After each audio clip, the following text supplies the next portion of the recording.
धन्यवाद प्रार्थना के लिए।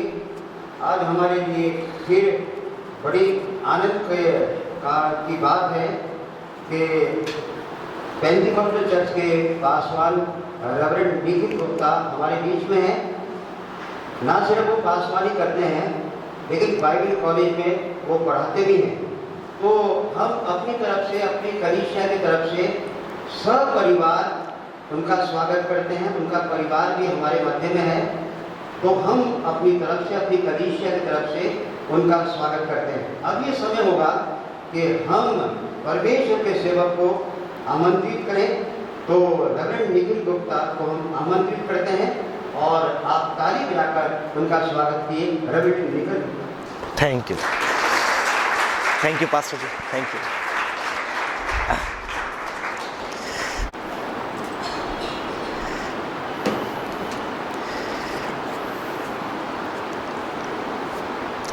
Praise the Lord. Praise the Lord. Hallelujah. Praise the Lord. मैं प्रभु यीशु मसीह का सर्वप्रथम धन्यवाद करना चाहूँगा। इतना सुंदर अवसर उसने मेरे जीवन में दिया कि आपके समक्ष खड़े होकर के प्रभु के कलाम की मैं सेवा प्रदान करने पाऊँ। साथ ही साथ आपके स्थानीय Paswan pastor Khan, pastor brown, आपके कलीसिया के कार्यकारिणी समिति एवं समस्त विश्वासीगण, आप सभी का मैं शुक्रिया अदा करूँगा कि आपने मेरा स्वागत किया, वार्म वेलकम किया।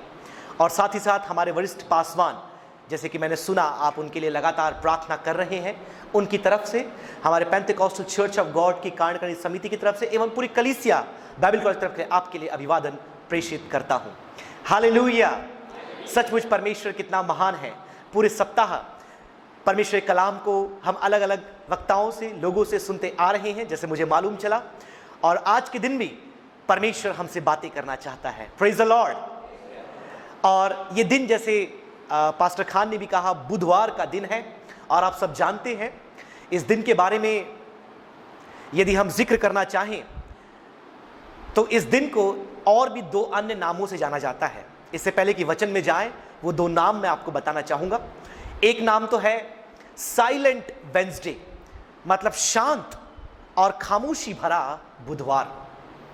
अब आप ये सोचेंगे कि इसे साइलेंट वेंसडे क्यों कहा जाता है?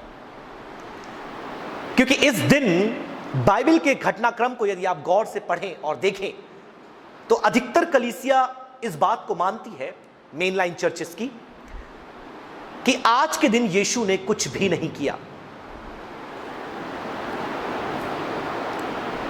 इसीलिए इसे साइलेंट वेंसडे कहा जाता है, शांत खामोश बुधवार। और दूसरी तरफ कई लोग इसे स्पाई वेंसडे भी बोलते हैं। स्पाई वेंसडे मतलब जासूसी का बुधवार। अब ये क्यों बोलते हैं? क्योंकि आज के ही दिन यहूदा इस्करियोती धर्म गुरुओं के पास जाकर के यीशु को पकड़वाने का षड्यंत्र रचता है। मतलब बार्गेन करता है कि यीशु को मैं कितने में पकड़वाऊंगा। पकड़वाया नहीं गया, कल पकड़वाया जाएगा, लेकिन आज के ही दिन उसने ये किया। तो दोनों नाम याद रखें, एक तो शांत बुधवार और दूसरा जासूसी का बुधवार, क्योंकि इस पर ही हमारा संदेश आगे बढ़ेगा। तो प्रश्न ये उठता है कि जब यीशु ने कुछ बोला नहीं, कुछ किया नहीं, कुछ कहीं गया नहीं, तो संदेश क्या है? मेरे प्रियो, यही तो संदेश है। यीशु ने कुछ नहीं किया, लेकिन यीशु के लिए, यीशु के साथ लोगों ने कुछ किया। और 1 घंटा मेरे पास है।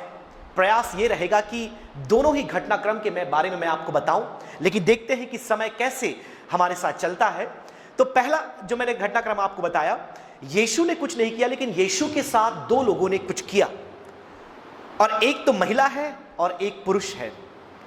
एक है मरियम और एक है यहूदा। मरियम ने यीशु के साथ कुछ किया और यहूदा ने भी यीशु के साथ कुछ किया। और इन दोनों के कृत्य या इन दोनों के कार्यों को हम देखेंगे और आज प्रयास करेंगे कि इन दोनों के व्यवहार से, प्रतिक्रिया से हम अपने आत्मिक जीवन के लिए क्या कुछ सीख सकते हैं। तो आइए हम बिना समय गंवाए उस पहले घटनाक्रम में जाएंगे, और वो है मत्ती रचित सुसमाचार उसके 26 अध्याय में। और यदि किसी को मिलता है तो ऊंची आवाज से पढ़ने में सहायता करें। Gospel of Matthew chapter 26 and from verse number 6, 26 अध्याय पद 26 से उसे पढ़ेंगे।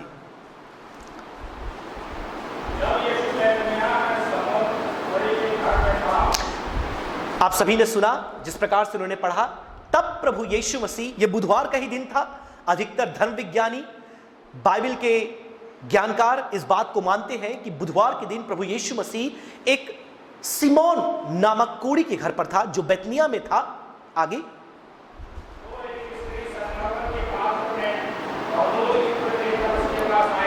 अब यहां पर आपको समझ में आ गया होगा कि यीशु के साथ इस स्त्री ने क्या किया, क्योंकि एक बहुत ही प्रचलित घटनाक्रम है जब यह महिला आकर के यीशु का अभियंजन करती है।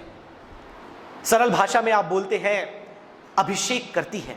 उसके सिर और उसके पैरों में क्या करती है? वो बहुमूल्य इत्र उंडेलती है, मलती है, लगाती है। आगे पढ़े।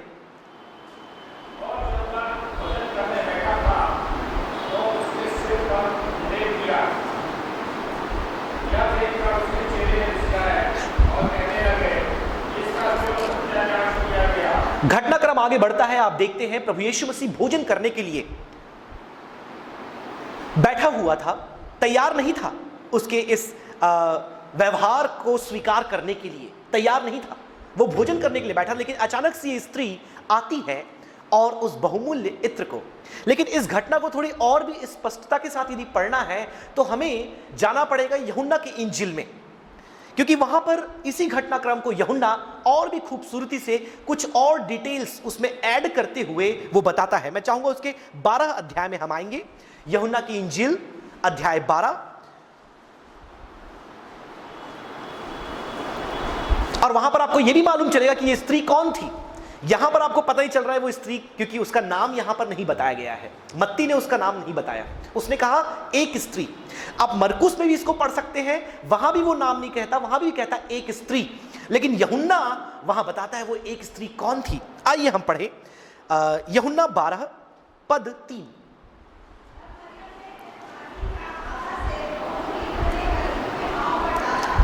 यहां पर हम पढ़ते हैं किसने, नाम क्या आया है आप बताइए,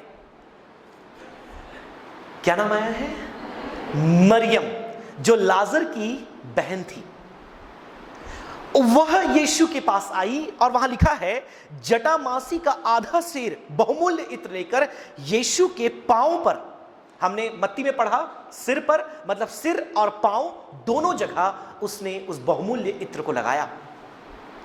अब प्रश्न ये उठता है कि ये इत्र आखिर उसने क्यों लगाया और ये इत्र लगाने का तात्पर्य क्या है। अब जब उस घटना के आगे आप पढ़ेंगे वहां पर लिखा है कि यह मेरे क्या पकड़वाए जाने से पहले, मतलब मृत्यु से पहले किया जाने वाला अभियंजन था जो जरूरी था, इसलिए यीशु ने उसे करने के लिए अनुमति दे दी, उसे रोका नहीं। लेकिन प्रश्न ये उठता है कि आखिर ये इत्र के बारे में यहां पर क्यों लिखा गया है। यहां पर एक विशेष वर्ड वो यूज करता है, जटामासी का आधा सेर, संगमरमर के पत्थर में एलाबास्टर फ्लास्क आप देखेंगे। और ये जो इत्र है आप आगे जब पढ़ेंगे, जब चेलों ने देखा तो वो रिसियाए, अभी भाई ने जब पढ़ा वो वर्ड वहां पर आया मत्ती की इंजील में कि चेले रिसियाए। चेले क्यों रिसियाए, आखिर क्या कारण था? पढ़िए इसी यूहन्ना की इंजील 12 अध्याय उसकी 4 और 5 आयत पढ़ दें। हाँ,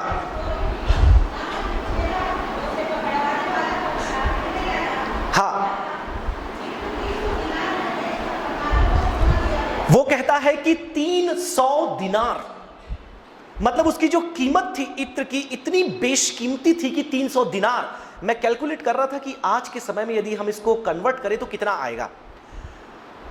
तो मेरे प्रियो, जो 1 दिनार था वो लगभग 1 दिन की मजदूरी थी। मतलब आज यदि हम मजदूरी के लोगों को बुलाते हैं तो सामान्यतः 500-400 रुपए 1 दिन की मजदूरी देते हैं। बड़े शहरों में आप जाएंगे तो 800 से 1000 रुपए भी मिल जाता है। तो अगर आपके आज के समय में कन्वर्ट करें तो इस इत्र का जो मूल्य होगा वो लगभग 1.5 लाख रुपए के लगभग आएगा। और जो इत्र के शौकीन हैं मालूम होगा कि आजकल इतने महंगे इत्र हमारे इटारसी में भी मिलते हैं। एक 100 ml का इत्र मुझे याद आता है, मैं हूं उतना महंगा इत्र नहीं लगाता, लेकिन 4 साल पहले जब मेरा विवाह हुआ तो हमारे जो वरिष्ठ पासवान है उन्होंने एक बर्बेरी का परफ्यूम गिफ्ट में दिया। तो मैं चेक किया कि इसकी कीमत कितनी है। 100 ml का छोटी सी बॉटल थी। अब मैंने जब देखा लगभग 5 से 6 हज़ार रुपये उसकी कीमत थी। तो अगर 1 लीटर का बॉटल आप लेने जाएंगे तो 50 से 60 हज़ार रुपये उस इत्र की मूल्य होगी। और ये उससे भी कीमती था, उससे भी कीमती, मतलब 1 से 1.5 लाख रुपए कीमत का यह बहुमूल्य इत्र उस महिला ने, उस बहन ने, उस स्त्री ने यीशु के पैरों पर उंडेल दिया। और चेले ये बोलते हैं कि इसको जाया क्यों किया, इसे अगर बेच देते, थोड़े देर के लिए अगर आप चेलों के साथ जाएं तो आपको भी लगेगा बात तो सही बोली, क्योंकि फोड़ के इसने क्या कर दिया। वहां लिखा है पूरे कमरे में सबको मालूम चल गया। आप पढ़ेंगे मरकुस में इसी शास्त्र भाग को, वहां लिखा है कमरे में सबको पता चल गया।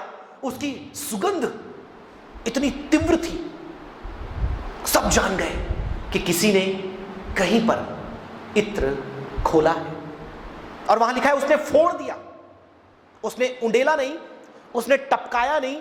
आजकल तो महंगे इत्र होते हैं तो फिर वो कॉटन होता है ना, उससे थोड़ा सा ऐसे लगाते हैं और कई लोग यहाँ कान में फंसा लेते हैं, जेब में डाल लेते हैं, न तो यहाँ 2 जगह टच कर लेते हैं और हो गया। क्योंकि ज़्यादा देर खोल के रखेंगे या लगाएंगे तो खत्म हो जाएगा ना। उसने ये सब नहीं किया, उसने फोड़ दिया, मतलब वो पूरा का पूरा वो यीशु को अर्पित उसने कर दिया। और फिर चेलों का टिप्पणी वहां पर आता है।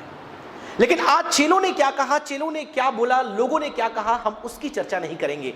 यीशु ने जब उसे देखा उसने क्या कहा, आज हम उस पर विचार करेंगे।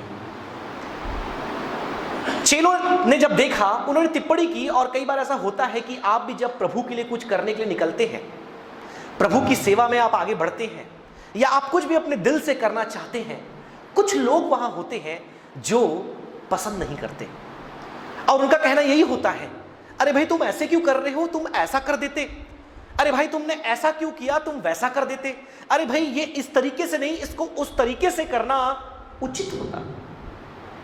लेकिन मैं आज यहां पर किसी को यह नहीं बोल रहा कि कल आप जब सभा में आए अपना परफ्यूम ला करके यहां फोड़ दें। मैं बिल्कुल ये नहीं कह रहा, मैं बिल्कुल ये नहीं कह रहा इस संदेश के द्वारा कि जो महिला ने किया आप भी ऐसा कल करें। लेकिन यीशु ने उसके बारे में क्या कहा, हमें यह जानना जरूरी है। आइए हम देखें, उसकी 7वीं आयत को पढ़ें, यूहन्ना 12। हाँ, यीशु ने कहा कि उसे रहने दो। किसको? किसी को समझ आ रहा है किससे बात हो रही है? उस महिला को अंग्रेजी में लिखा है Why do you bother that woman? तुम उस महिला को क्यों सताते हो? यीशु ने कहा सबसे पहली बात कि तुम उस महिला को क्यों सताते हो। पढ़िए पढ़िए सिस्टर। यह मेरे गाड़े जाने के दिन के लिए रखने। जैसे मैंने आपको कहा उसके मारे गाड़े जाने से पहले ये अभियंजन होना बहुत जरूरी था। जी पढ़िए आगे। हाँ, नहीं रहूंगा। अब मत्ती 25 में आ जाए, उसकी भी 26 में भी आ जाए, उसकी भी 2 आयत को हम पढ़ लेते हैं। 10वीं आयत।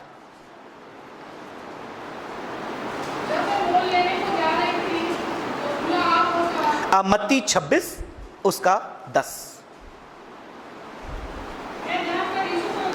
यह जानकर यीशु ने उनसे कहा, देखो यहां पर वो वर्ड आया है, वहां पर नहीं आया, यहां पर वो शब्द आया है। इसलिए कई बार बाइबल को जब समझना है ना तो हमें सुसमाचार को साथ में रख करके पढ़ना जरूरी है। कई बार हम एक भाग पढ़ते हैं और फिर हमें समझ नहीं आता कि वहां पर क्या हो रहा है। लेकिन सुसमाचार प्रचारक हर एक घटना को अपने अपने दृष्टिकोण से लिखते हैं। तो कोई किसी बात के बारे में अधिक बताता है तो कोई उसी घटना के बारे में किसी और बात को बताता है। इसलिए दोनों साथ में रख के पढ़ना जरूरी है। तो यहां पर वो बात आती है कि तुम उस महिला को क्यों सताते हो।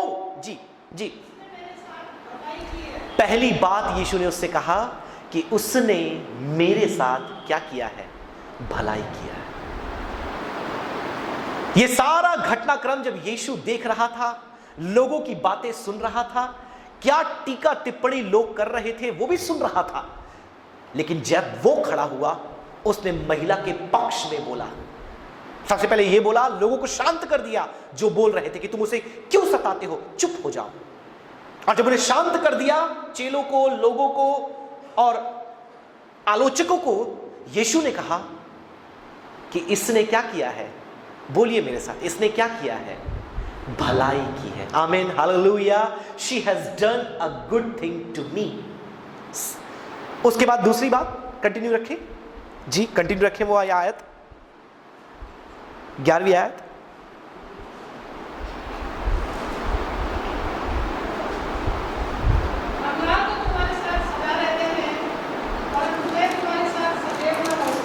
कंगाल तुम्हारे साथ सदैव रहते हैं, लेकिन मैं तुम्हारे साथ सदैव न रहूंगा। मेरे प्रियो, आज मैं उसमें से 3 बातें आपके बीच में रखना चाहूंगा, और ये तीनों बातें आज कहीं ना कहीं हमें अपने जीवन में विकसित करने की आवश्यकता है। सबसे पहली बात, कृतज्ञता, धन्यवाद।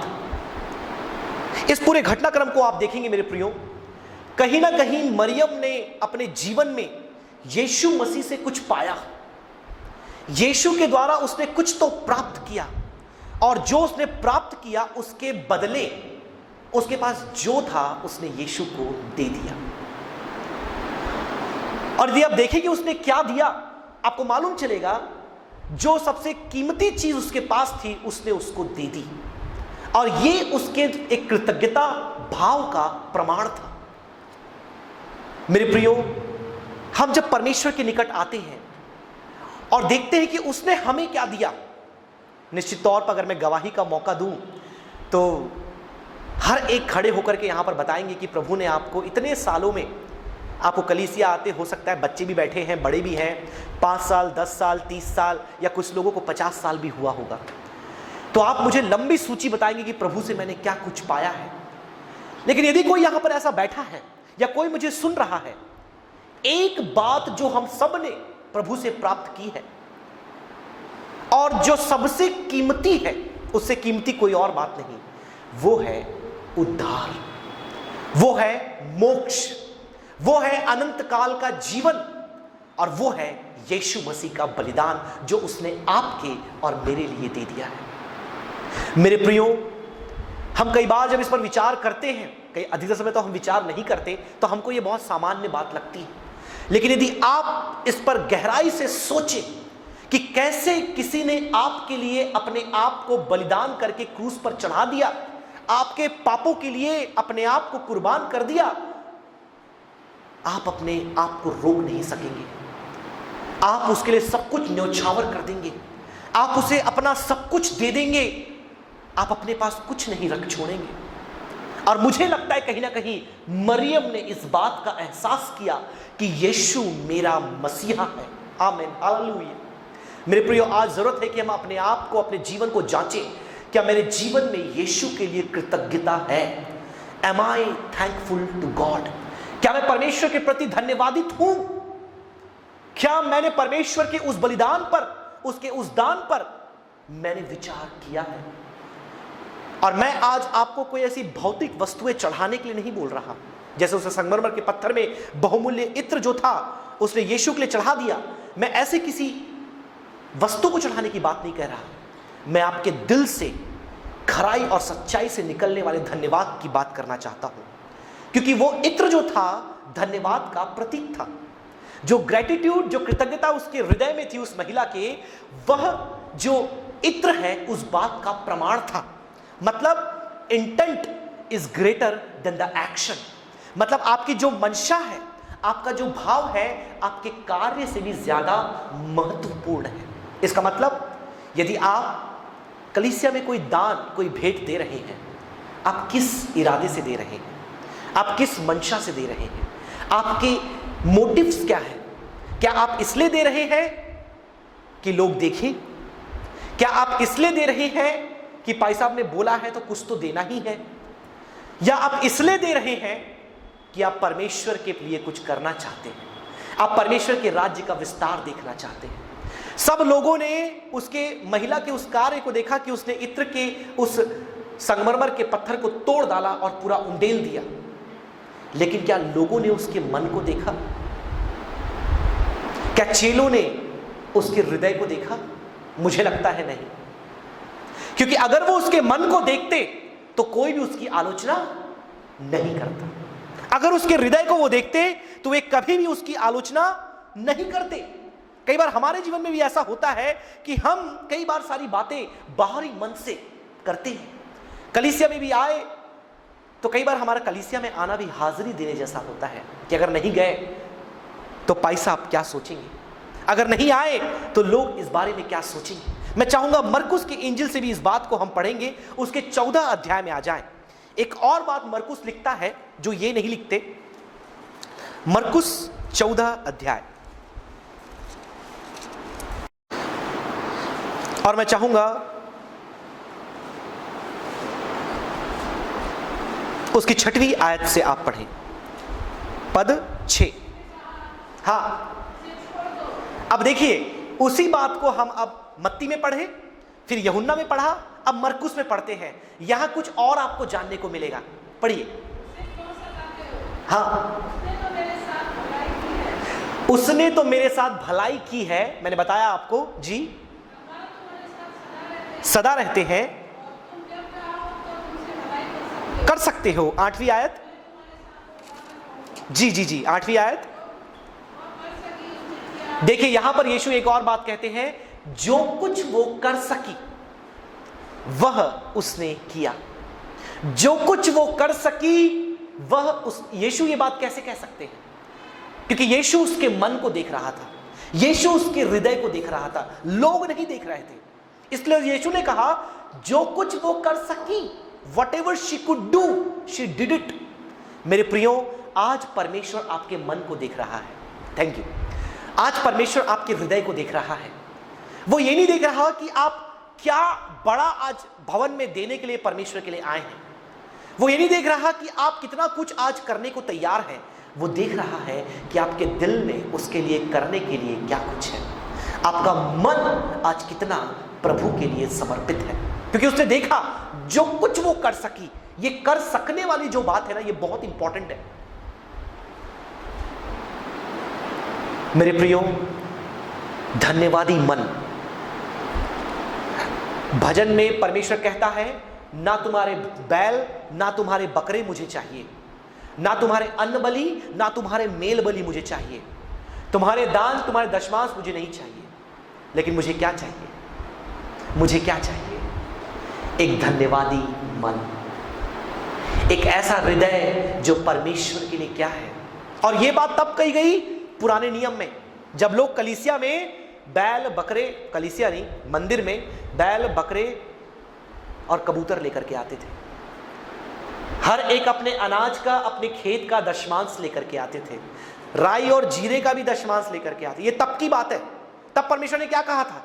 आप देखिए भजन में पढ़िए, दाऊद कहता है कि मैं तुम्हारे मेल बलि, अन्न बलि और तुम्हारे दान दशमांश से प्रसन्न नहीं, मुझे चाहिए तुम्हारा मन। क्योंकि ये लोग ये सारी चीजें दे रहे थे, लेकिन उनका मन परमेश्वर की ओर नहीं था। हाथों से धन्यवाद दे रहे हैं, लेकिन मन में धन्यवाद नहीं है। मैं ये सब देने के लिए मना नहीं कर रहा। आप आमोस में लिखेंगे, उसमें लिखा है माइनर प्रॉफिट्स में कि तुम्हारे स्तुति के गीत और तुम्हारे वाद्य यंत्रों की ध्वनि मुझे नहीं सुननी। क्यों बोलता है वो ऐसा? क्यों बोलता है वो ऐसा? क्योंकि होठों से गीत तो हम गा रहे हैं। दूसरी बात मैं आपको बताना चाहता हूं, पहली बात मैंने आपको बताई कृतज्ञता, धन्यवादी मन। दूसरा डिवोशन, भक्ति। भक्ति का मतलब क्या होता है? इंग्लिश में बोलते हैं हम इसको डिवोशन। किसी के लिए विलीन हो जाना, किसी के पीछे मंत्र मुग्ध हो जाना, किसी के लिए अपना पूरा जीवन तन मन धन दे देना, इसको बोलते हैं भक्ति। और हम सबको पता है, गीत भी हम गाते हैं, भक्त बिना भक्ति अधूरी, यीशु शरण तुझे आना है। छोड़ दे अपनी सारी, मतलब जो कुछ आपका मन जिन बातों में लगा है वो सब छोड़ करके किसके पास आ जाए? यीशु के पास। मेरे प्रियो, इस महिला के जीवन में पहली बात, ना केवल हम एक कृतज्ञता को देखते हैं, धन्यवाद को देखते हैं, लेकिन दूसरी बात हम एक भक्ति को देखते हैं। और मैं इस बात को पूछ रहा था, मैंने पास्टर विल्सन से भी बात की। मैंने बोला इस घटनाक्रम में कहीं वो गीत नहीं गा रही, कहीं वो गिटार नहीं बजा रही, कहीं कीबोर्ड नहीं बजा रही, लेकिन क्या आपको कहीं लग रहा है कि वो आराधना कर रही है परमेश्वर की? तो बोलते बिल्कुल, यहां पर आप एक सच्ची आराधना को देखते हैं। तो मैंने बोला कैसे कैसे? तो उन्होंने कहा इस स्त्री ने अपना सब कुछ प्रभु यीशु मसीह को दे दिया। आराधना का मतलब क्या है? भक्ति का मतलब क्या है? मेरे प्रियो, आज जब हम उसके आराधनालय में बैठे हैं, मैं खुद, मेरे घर में सब कुछ है, गिटार भी है, कीबोर्ड भी है, सब कुछ है, सब बजाते हैं, हम भी गाते हैं, सब कुछ करते हैं। लेकिन क्या आराधना केवल रविवार को आकर 2 गीत गाना है, ताली बजाना है, वाद्य यंत्र को बजाना है? सच्ची आराधना एक्चुअली है क्या? तो एक वर्ड मैंने यहां पर पाया, निशब्द आराधना। इस महिला ने एक भी शब्द अपने मुख से नहीं निकाला, लेकिन आप देखते हैं इसने सब कुछ दे दिया और यीशु देखकर बोलता है कि इसने मेरे साथ भलाई की है। आमीन, हालेलुया। मेरे प्रियो, कई बार हमारी आराधना हमारे होठों तक सीमित हो जाती है, कई बार हमारी आराधना हमारे वाद्य यंत्रों तक सीमित हो जाती है। हमें इसके खिलाफ नहीं हो, हमारी कलीसिया में, हमारे घर में हम सब कुछ करते हैं, लेकिन हम क्या उससे आगे बढ़ते हैं? हम क्या उससे आगे सोचते हैं?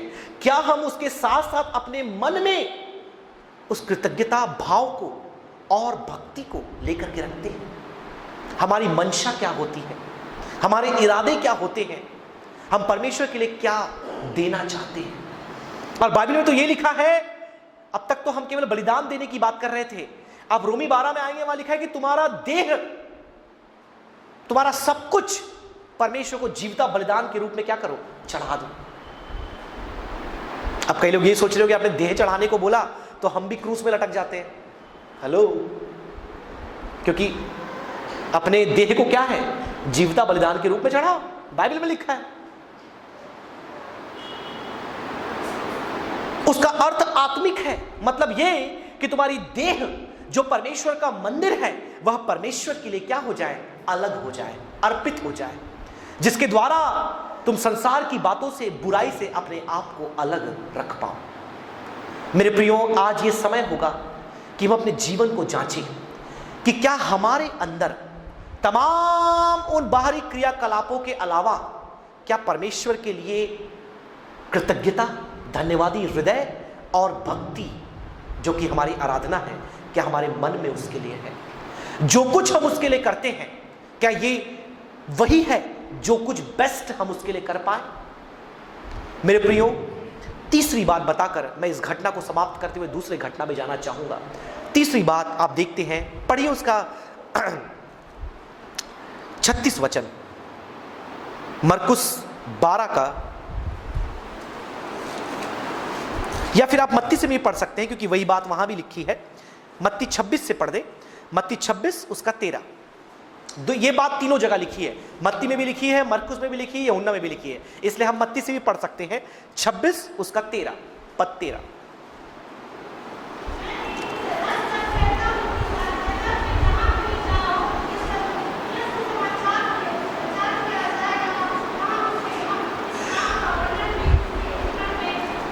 Praise the lord, hallelujah.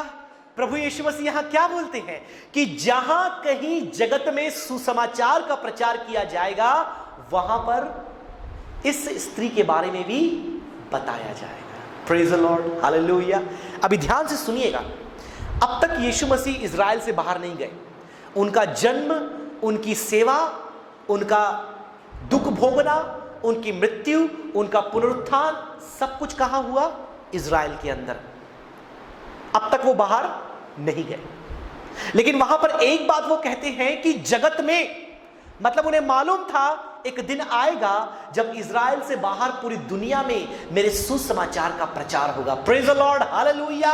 और आज आप देखिए, हम यहां भारत में इटारसी नगर में बैठे हैं और दुनिया के कोने कोने में मसीह कलीसिया पाई जाती है। Praise the lord, hallelujah. अब तक प्रभु यीशु मसीह मरा नहीं है, पुनरुत्थित नहीं हुआ, स्वर्गारोहित नहीं हुआ, लेकिन उसने इस बात को कह दिया कि दुनिया में, जगत में जहां कहीं सुसमाचार प्रचार किया जाएगा, इस महिला के बारे में बताया जाएगा। और यह बात उसने किसी के बारे में नहीं कहा, इसलिए शायद मैं आज इस बात को आपके बीच बता रहा हूं और आप लोग मेरी बातों को सुन रहे हैं, क्योंकि मैं सुसमाचार सुना रहा हूं। और मैं किसका जिक्र कर रहा हूं? मरियम का। Praise the lord, hallelujah. मेरे प्रियो, कहते हैं कि इस महिला का कार्य इतना महत्वपूर्ण है कि इसका जिक्र सुसमाचार प्रचार के समय किया जाना चाहिए। तीसरी बात, पहली बात मैंने आपको बताई कृतज्ञता, धन्यवादी मन। दूसरा आपकी भक्ति, आपकी आराधना, आपका डिवोशन एंड वर्शिप।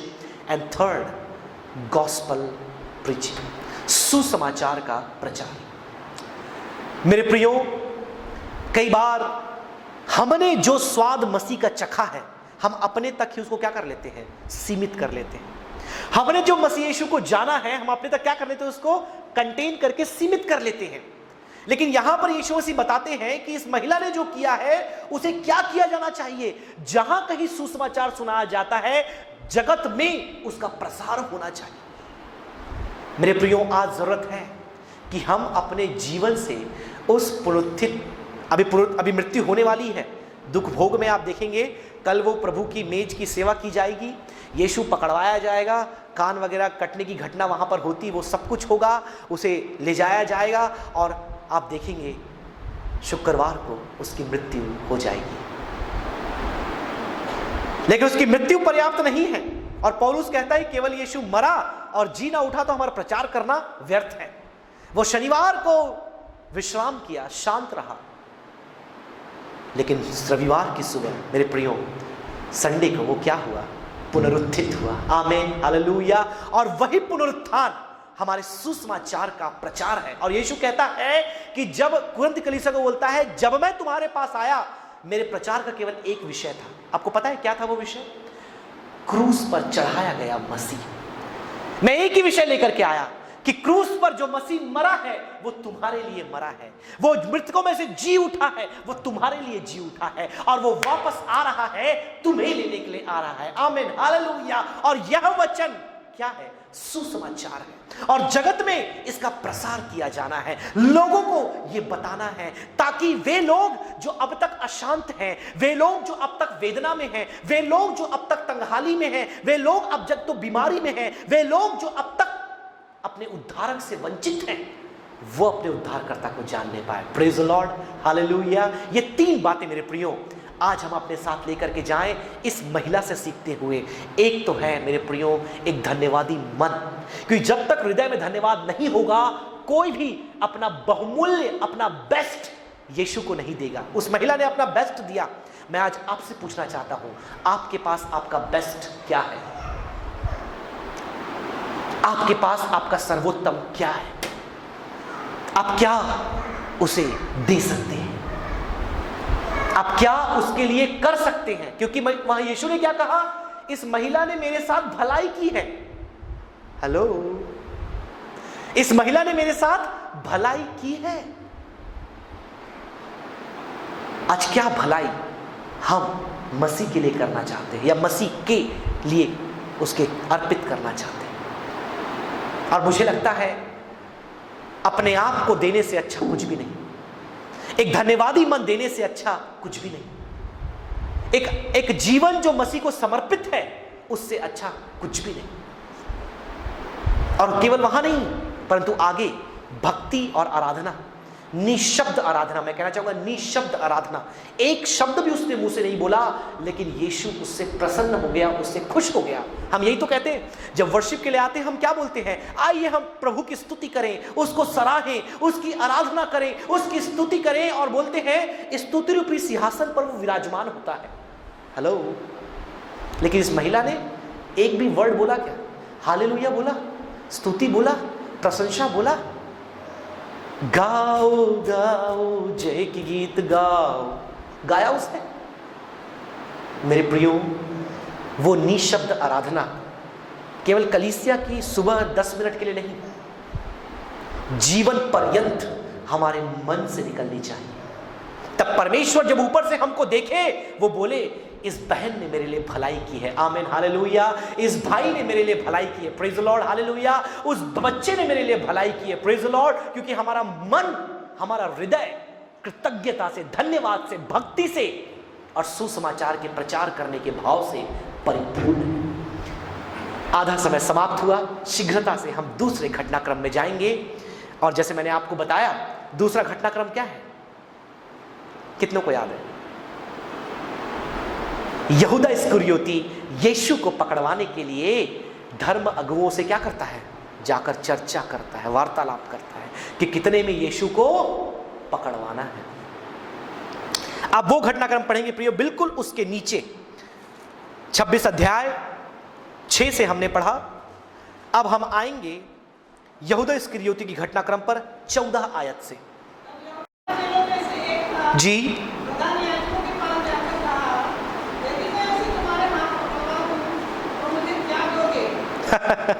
जी पढ़िए।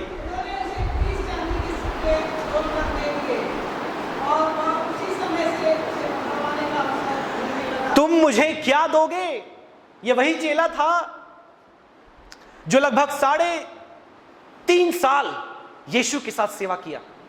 ये वही चेला था जो पहाड़ी उपदेश में यीशु के साथ था। ये वही चेला था जिसने अंधे को ज्योति देते हुए यीशु को देखा।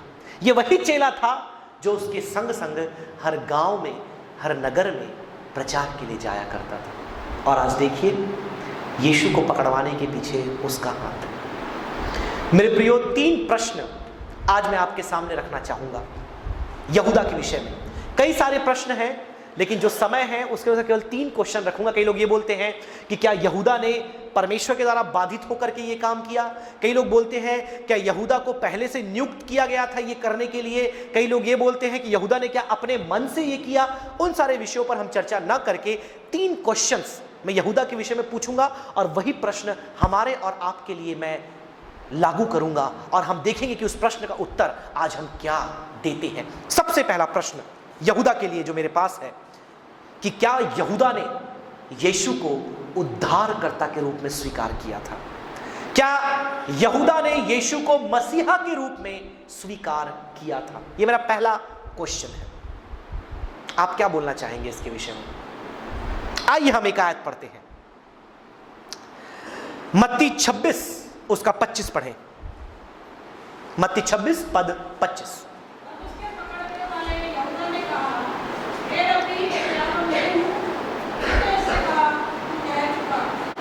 हाँ, क्या बोला उसने? वो वर्ड क्या बोला यहूदा ने?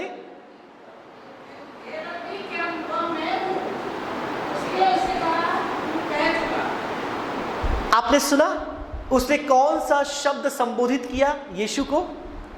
रब्बी। आपको पता है रब्बी किसे कहा जाता था पुराने समय में? जो शिक्षक होते थे। मुझे पता है कुछ टीचर भी यहां पर बैठे हैं, जो सिखाने वाले होते थे, जो टीचिंग देने वाले थे, उसे क्या बोलते थे? रब्बी। और ये जो था यहूदा यीशु को क्या बोलता है? रब्बी। मसीहा नहीं बोलता, उद्धारक नहीं बोलता और प्रभु भी नहीं बोलता, उसे बोलता है रब्बी।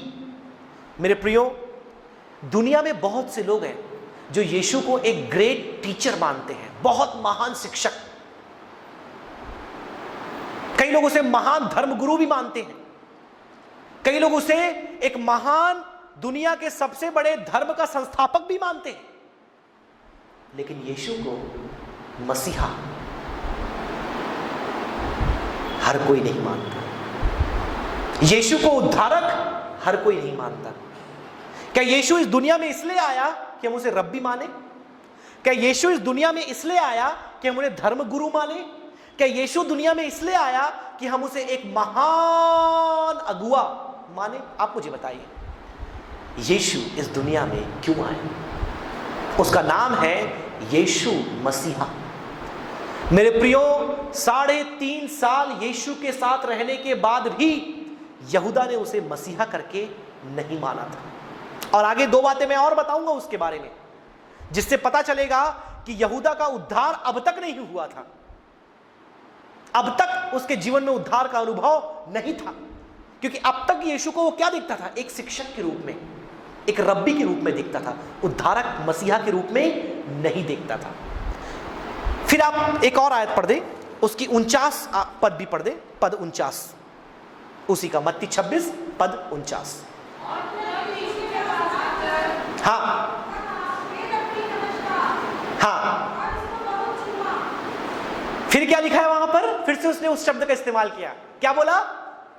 हे रब्बी। मेरे प्रियो, आज हम अपने जीवन को जांचें। हम मसीह जीवन में कई सालों से अपने जीवन को व्यतीत कर रहे हैं। क्या हमने यीशु को अपना मसीहा माना है? क्या हमने यीशु को अपना प्रभु माना है? अब सुनिए, मसीहा या प्रभु मानने के लिए कंडीशन है, शर्तें हैं। रब्बी मानने के लिए कोई शर्त नहीं है। रब्बी तो आप किसी को भी बोल सकते हैं, शिक्षक आप किसी को भी बोल सकते हैं, आपको कुछ करने की आवश्यकता नहीं है। लेकिन जिस घड़ी आपने किसी को मसीहा मान लिया, आपने किसी को प्रभु मान लिया, मेरे प्रियो, उस घड़ी आप अपना सब कुछ उसे अर्पित कर देते हैं। मैं अगर बोलूंगा, भारत में एक परंपरा है, अपने पति को क्या कहा जाता है? स्वामी। मेरी वाइफ भी यहाँ आई हुई है, अभी बेबी को लेकर के बाहर गई हैं, वो भी मुझे घर में बोलती प्रभु। तो मैं पूछता हूँ, ये कौन सा वाला प्रभु है? ये प्रभु वाला प्रभु बोला है कि इधर वाला प्रभु बोला है? तो नहीं, मैं आपसे बात कर रही हूं। क्योंकि एक जब पत्नी पति के यहां चली जाती है, वह पूर्णतः उसकी हो जाती है। वो पति उसका सिर, उसका प्रभु बन जाता है। लेकिन जब हम अपनी बात करते हैं आत्मिक परिवेश में, जब मैंने यीशु को प्रभु बोल दिया, मेरा सब कुछ, मैं जो कुछ हूं, मेरा अस्तित्व, मेरा व्यक्तित्व, वो सब कुछ किसका हो गया? उस परमेश्वर का। आमीन, हालेलुया। मेरे शब्द का कोई मतलब नहीं। मैंने जैसे पहले आपसे कहा, आप क्या कुछ बोल रहे हैं उसका कोई महत्व नहीं है। आप क्या सोच रहे हैं, आप क्या कर रहे हैं, उसका महत्व है। मैंने जैसे कहा, उस महिला ने कुछ भी नहीं बोला। उसने ये नहीं बोला कि प्रभु मैं तेरा धन्यवाद करती हूं कि तू मेरा उद्धारक बन के दुनिया में आया। उस महिला ने नहीं बोला। उस महिला ने ये भी नहीं बोला कि प्रभु मैं तेरी आराधना करती हूं, तेरी स्तुति करती हूं, तेरी जय जयकार करती हूं। हमारे कलीसिया में एक छोटी बच्ची है, जब भी वो प्रार्थना के लिए आती है, भाई साहब, वो बोलती है, प्रभु तुझे कोटि कोटि धन्यवाद, लाखों लाखों धन्यवाद। मैं बोला बड़ा अच्छा है। हम इतने बार धन्यवाद बोलते हैं, बस एक बार लाखों लाखों बोल दो तो 2 लाख धन्यवाद तो ऐसे ही हो गए। तो 1-2 साल के लिए फुर्सत, कोटि कोटि बोल दिए तो समझ लो फिर करोड़ करोड़ धन्यवाद हो गए। क्या बात है मेरे प्रियो, आपने क्या बोला, right, is not as important as what you thought. आपने क्या बोला वो आपके विचार, आपकी सोच, आपकी मंशा से बड़ा नहीं है। आप क्या सोचते हैं, क्या विचार करते हैं, आप यीशु को आज कैसे देखते हैं, दैट इज मोस्ट इंपॉर्टेंट। यदि आप उसे प्रभु करके मानते हैं मेरे प्रियो, आपका अपने जीवन पर कोई अधिकार नहीं, आपका अपनी सोच पर कोई अधिकार नहीं, आपका अपनी इच्छाओं पर कोई अधिकार नहीं। आप मसीह की इच्छा, मसीह की सोच और मसीह के वचन के हिसाब से अपने जीवन को चलाते हैं। दैट इज कॉल्ड प्रभु। इसका मतलब होता है किसी को प्रभु मान लेना। यदि बोला अपनी वाइफ को आओ मेरे साथ मीटिंग में, वो आ गई क्योंकि प्रभु की बात उन्होंने मानी। और प्रभु कभी कोई गलत काम करने को नहीं बोलेगा। कई लोगों को ऐसा लगेगा, भाई साहब आप तो बोल रहे हो प्रभु की सारी बात मानो, अगर प्रभु आपको बोले कुछ उल्टा करने के लिए। मैं बोला अगर वो सच में आपका प्रभु है और सच्चा प्रभु है, वो कभी गलत काम करने के लिए आपको नहीं बोलेगा। प्रभु का जो कहा गया वचन है वो कहां है? बाइबल में है। आज प्रश्न हमारे सामने आता है कि यदि हमने यीशु को प्रभु करके माना है, क्या हम उसकी आज्ञाओं को मानते हैं? क्योंकि यहूदा ने तो नहीं माना, इसलिए वो क्या बोल रहा है? रब्बी। वो मसीहा नहीं बोल रहा, वो प्रभु नहीं बोल रहा, वो परमेश्वर नहीं बोल रहा। राजा राम मोहन रॉय, आपने उनका नाम सुना होगा। जो लोग सोशल साइंस और इंडियन हिस्ट्री पढ़े होंगे, उनका नाम बहुत बड़ा है। उसको कुछ लोग भारतीय धर्म विज्ञानी भी मानते हैं। क्योंकि उसने कुछ किताबें यीशु के ऊपर लिखी है। जैसे एक किताब उसने जो लिखी है प्रिसेप्ट्स ऑफ जीसस क्राइस्ट, प्रभु यीशु मसीह के नियम, एक किताब उन्होंने लिखी है। लेकिन मैं राजा राम मोहन राय को क्रिश्चियन थियोलॉजियन नहीं मानता। मैं आपको बताता हूं क्यों नहीं मानता। क्योंकि उसने कभी भी यीशु को मसीहा के रूप में स्वीकार नहीं किया।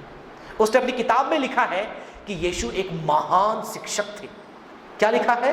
एक महान शिक्षक थे, एक महान रब्बी थे। मेरे प्रियो, आप यीशु की कितनी भी तारीफ कर लें एज ए शिक्षक और गुरु और रब्बी, वो कभी आपसे खुश नहीं होगा। वो चाहता है आपके जीवन का मसीहा बनना। आमीन, हालेलुया। वो चाहता है आपके जीवन का प्रभु बनना। कई लोग हैं दुनिया में, बड़े बड़े लोग हैं जो यीशु को एक महान रब्बी के रूप में आज देखते हैं।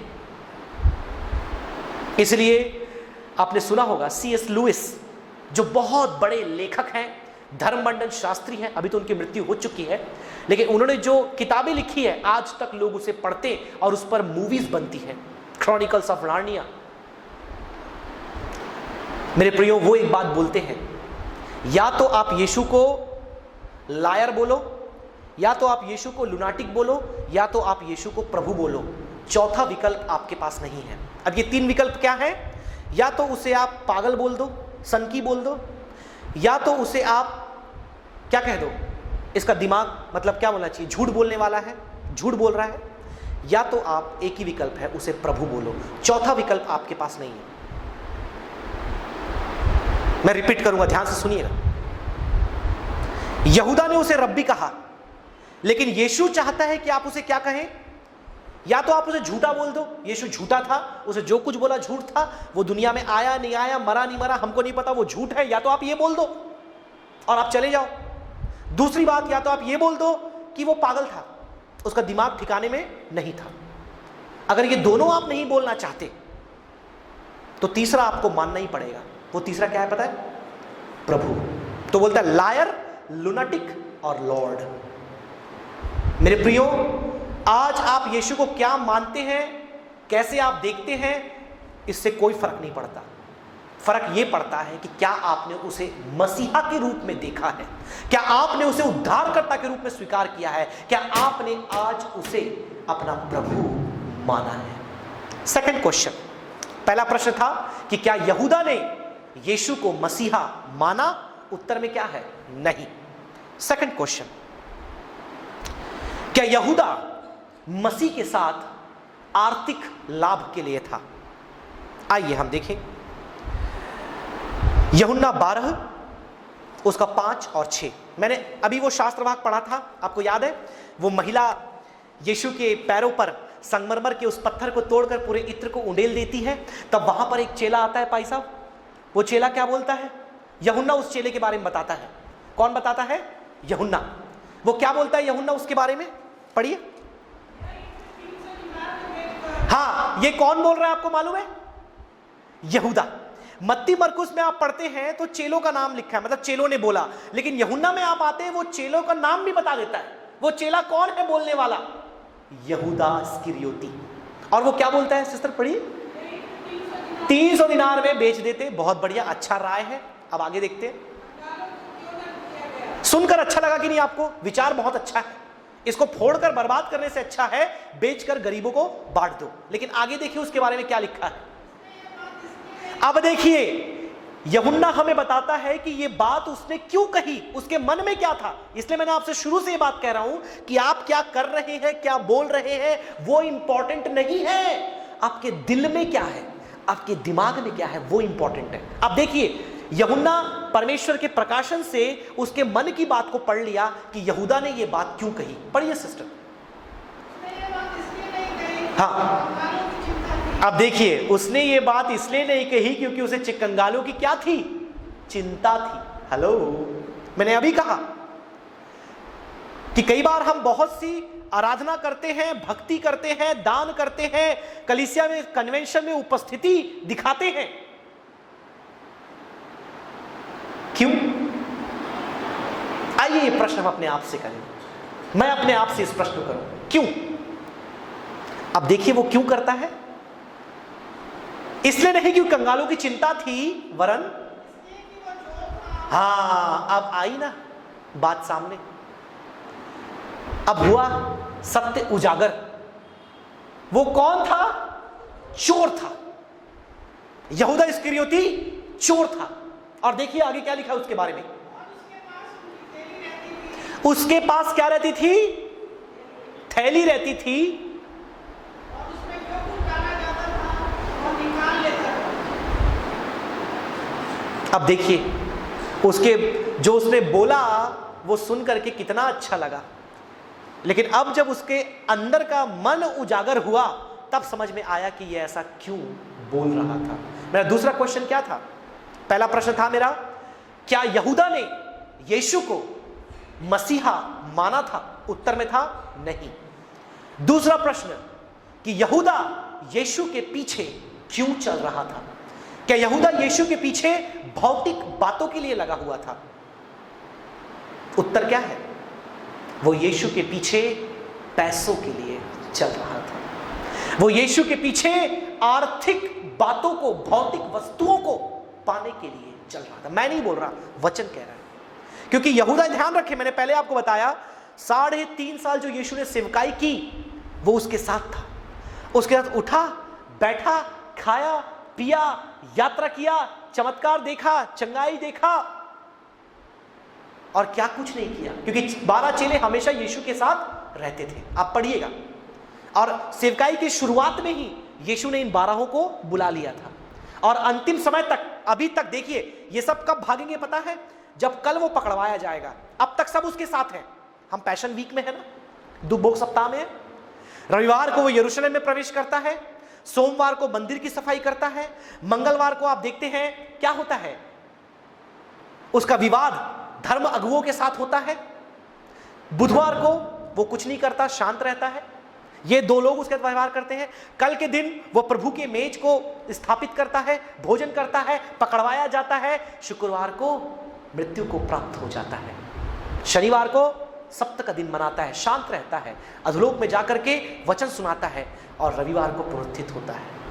ये चेले गायब हो जाएंगे कल गुरुवार के दिन। जब वो पकड़वाया जाएगा ये चेले हो जाएंगे गायब। और मैं जानता हूं कल जब आप वचन सुनेंगे, जो भी वक्ता यहां पर आते हैं उसके बारे में आपको विवरण वो निश्चित रूप से देने पाएंगे। और फिर ये चेले क्या होते हैं? जैसे यीशु पकड़वाया गया ये सब गायब। यहां तक कि पतरस जो कहता है कि यीशु मैं तेरे साथ रहूंगा, तेरे संग रहूंगा, मैं कभी तुझे नहीं छोड़ूंगा, कभी तेरा इनकार नहीं करूंगा, वो भी क्या करता है? कितने बार? 3 बार यीशु का इनकार। इसलिए आप क्या बोल रहे हैं वो इंपॉर्टेंट नहीं है, आप क्या कर रहे हैं वो इंपॉर्टेंट नहीं है, आपके दिल और दिमाग में क्या है वो इंपॉर्टेंट है। दूसरा क्वेश्चन, ये यहूदा यीशु के साथ क्यों था?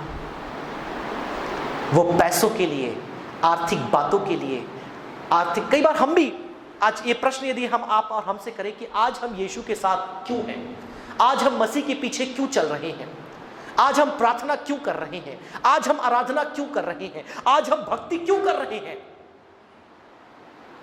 ये प्रश्न हमसे पूछा जा रहा है। क्या हम यीशु के पास हैं कि बड़ी बड़ी आशीषें हमें मिल जाए? क्या हम यीशु के साथ हैं कि मेरे धन में वृद्धि हो जाए? क्या मैं यीशु के साथ हूं कि मेरी प्रार्थना विनतियां जो लंबी लिस्ट मैंने बनाई है वो सब सुन ली जाए? क्या मैं यीशु के साथ इसलिए हूं कि कुर्सी में आगे मुझे बैठने को मिले? क्या मैं यीशु के साथ इसलिए हूं कि कलीसिया की कार्यकारी समिति में मेरा नाम आ जाए? क्या मैं कलीसिया में इसलिए हूं कि मेरा नाम माइक से बोला जाए? कई बार मेरे प्रियो, संसार में होने के कारण ये तमाम प्रकार की लालच, अभिलाषाएं हमारे जीवन में आ जाती है कि हम प्रभु के पीछे चलने का अपना कारण निकाल लेते हैं। इसके पास अपना कारण था, क्या था इसके पास? पैसा। इसकी कमजोरी क्या थी? और वो कमजोरी बाद में पाप बन जाती है, क्योंकि उसके पास लालच तो था लेकिन उसने क्या कर दिया? चोरी भी कर ली। तो चोरी करना क्या है? कमजोरी नहीं है, चोरी करना पाप है।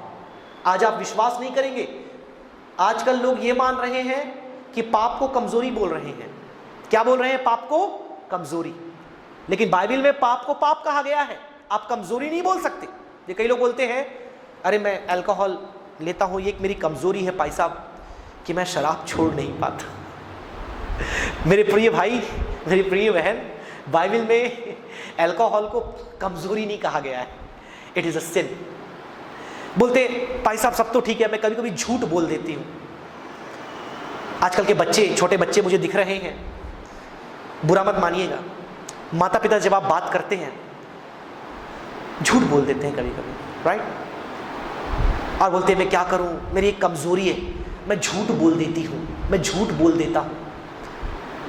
प्रिय जवानों, बाइबल के हिसाब से वो कमजोरी नहीं है, वो पाप है। अगर बच्चे यहां पर हैं, मम्मी डैडी से झूठ बोल रहे हैं, let me tell you, it is a sin. Bible जिसको पाप बोलती है, हम उसे कमजोरी नहीं बोल सकते। और मैं आपको विश्वास दिलाता हूं, यदि आप अपने पाप को परमेश्वर के सामने अंगीकार करें, अपने पवित्र आत्मा के सामर्थ्य से वो आपको मुक्त करने में विश्वास योग्य है। तीसरे प्रश्न में चलेंगे, समय बहुत कम है मेरे पास। पहला प्रश्न क्या था कि क्या यहूदा ने यीशु को मसीहा माना? हमने देखा नहीं। आज भी दुनिया में कई लोग मसीहा नहीं मानते। आज प्रश्न हमारे सामने है। दूसरा क्वेश्चन कि क्या यहूदा मतलब यीशु के पीछे क्यों चल रहा था? उत्तर में हमें मिला, it's because of material blessing. आज बहुत से लोग कलीसिया आ रहे हैं, आज बहुत से लोग प्रभु की बातों में बढ़ रहे हैं, लेकिन उनकी मंशा क्या है कि हम प्रभु से क्या प्राप्त कर ले, हम प्रभु से क्या ले ले। लेकिन इस स्त्री को ना भूले, मरियम को ना भूले, वो यीशु से कुछ प्राप्त करने नहीं आई थी। हेलो। और उसके पहले भी आप पढ़ें तो वहां कहीं नहीं लिखा है कि यीशु ने उसको कुछ दिया हो। लेकिन हम क्या देखते हैं, यीशु को वो अपना देने आई थी। Praise the lord, hallelujah. कई बार हम ये सोचते हैं कि यीशु ने मुझे क्या दे दिया। अरे मैंने बोला भैया यीशु से आपको और क्या चाहिए? उसने अपने आप को आपके लिए दे दिया, आपको और क्या चाहिए? अब ये बताओ कि आप यीशु के लिए क्या देना चाहते हो, आप यीशु के लिए क्या करना चाहते हो, आप उसके लिए क्या कदम उठाने को तैयार हैं? थर्ड क्वेश्चन जो मेरा अंतिम प्रश्न होगा, फिर शब्दों को मैं विराम दे दूंगा। क्या यहूदा ने अपने पाप का अंगीकार किया था? यहूदा ने पाप किया, जैसे मैंने आपको बताया। उसने क्या किया? चोरी किया, पहला पाप। दूसरा पाप क्या किया उसने? यीशु को पकड़वाया, मतलब धोखा दिया, बिट्रेड। मेरा क्वेश्चन आपसे है, क्या यहूदा ने अंगीकार किया? पढ़िए मत्ती 27 उसका 4।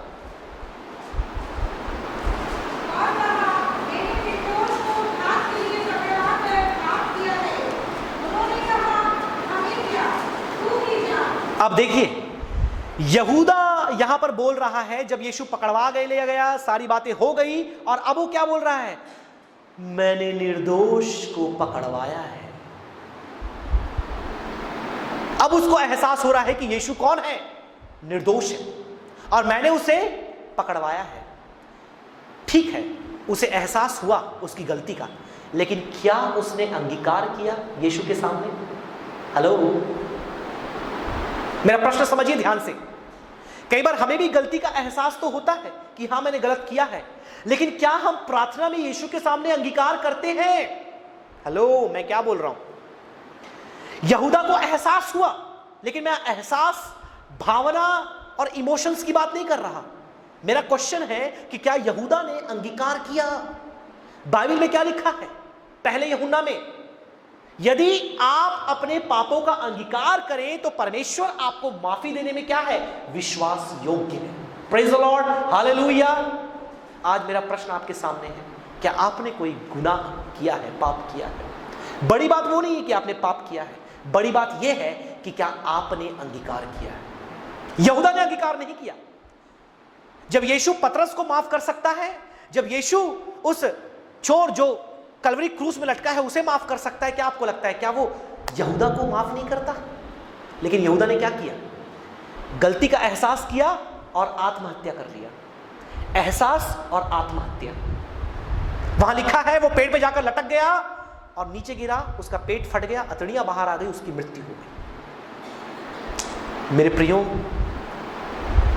हो सकता है कई सालों से हम मसीह के पीछे चल रहे हैं, लेकिन कई ऐसे पाप हमारे जीवन में हैं।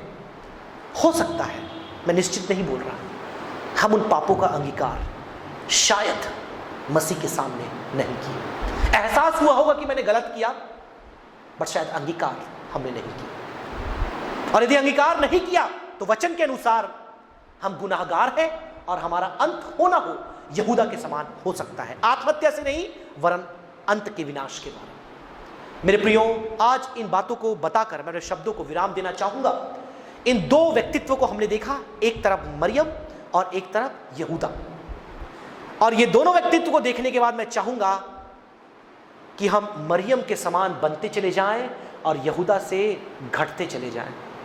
कहीं ना कहीं ये दोनों आज हमारे अंदर थोड़े थोड़े पाए जाते हैं, लेकिन मेरी आग्रह आपसे यही है कि हम मरियम के समान अधिक से अधिक बन जाएं, जो धन्यवाद, कृतज्ञता, भक्ति, आराधना और सुसमाचार से परिपूर्ण थी, और यहूदा जो झूठ, धोखा, लाचारी में भरपूर था। जिसने यीशु को मसीहा माना, यीशु के पीछे तो चला, लेकिन अपनी अभिलाषाओं और लालसाओं को पूरा करने के लिए, और तीसरा अपने गुनाहों का अंगीकार नहीं किया। मेरे प्रियो, आज ये समय आपके लिए है। यदि कोई है जिसने यीशु को अब तक नहीं जाना या पहली बार इस वचन को सुन रहा है, मैं आपसे कहना चाहूंगा, प्रभु यीशु मसीह आपके लिए इस जगत में आया। ये दुख भोग सप्ताह उसने आपके लिए उठाया। पैशन वीक बोलते हैं, हिंदी में पैशन का मतलब होता है दुख, वेदना, व्याकुलता, एंग्विश, उसने आपके लिए उठाया। और यदि आप उसके दर्द को देख सकते हैं, यदि आप उसकी वेदना को देख सकते हैं, अपने पापों का अंगीकार करें, अपने बुरे कामों से फिर जाएं और उसके पीछे हो लें, और पानी का बपतिस्मा लेकर के अपने गुनाहों को मानकर, अंगीकार कर, छोड़कर उसके पीछे चलें। मैं विश्वास दिलाता हूं, एक दिन आएगा जब वो बादलों पर आपको लेने आएगा और तुरही फूकी जाएगी और आप उसके साथ उठाए जाएंगे। Praise the lord, hallelujah. तो आइए मेरे प्रियो, हम मरियम के समान बनते चले जाएं, और कहीं ना कहीं यहूदा हमारे जीवन में है, हम उसको अपने जीवन से अलग करें। फिर से एक बार बहुत बहुत शुक्रिया, आपने परमेश्वर के वचन को बड़े ही ध्यानपूर्वक और लगन के साथ सुना। निश्चित तौर पर परमेश्वर आपको इसका फल देने पाए। Once again thank you, praise the lord. प्रभु आप सबको आशीष दे, आमीन।